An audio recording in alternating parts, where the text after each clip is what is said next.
Kilig overload ang post ni Kim Chu. Ayan, chowking halo-halo. Share ko lang kay boss, yung paborito niyang halo-halo, supreme ng chowking. Si Paulo talaga, talikod pa lang. Ayan, Paulo Avellino talaga ito. At sino ba naman tinatawag niyang boss? Diba? Bansag nga niya sa kanya ay boss dahil doon sa WWSK. Ayon sa mga netizens, magpapalibre ako sa mga kapitbahay kapag si Paulo talaga yan. Pero confirm, si Paulo yan.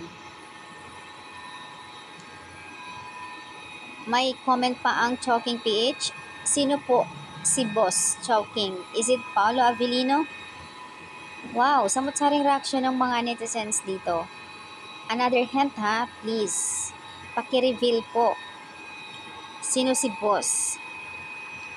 Paulo Avellino na yan. Si BMC Chowking, siya po ang tinatawag nilang boss sa WWSK. So, ibig sabihin magkasama ang Kim Pao today, nasa Chowking sila. Nakakaloka naman.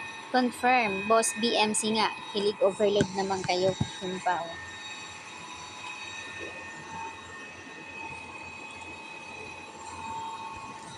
Kanya-kanya tuloy ang mga opinion ng mga netizens dito kung si Paulo nga ba. Pero kasi sa gesture niya, sa kanyang talikod pa lang, kahit kung nakaharap man, ang dating niya talaga is Paulo.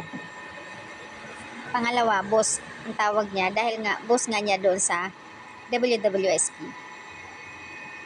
Nakakilig naman ito si Kim Chu. And fairness ha, ngayon lang to ginawa ni Kim sa kanyang IG na may mga ganyang hint. Haha, gusto namin yan. We're so excited, Kimi. Yung Kim Pao na heart, grabe. Tumatalon-talon. Tingnan mo naman mga reaction ni emoji nila, puro heart. Swag talaga. Paulo na Paulo talaga ito. So, ayan yung update guys. Nakakaloka. Si Kim, first time ito ginagawa. Magpa-choking ka naman, Kim Chu.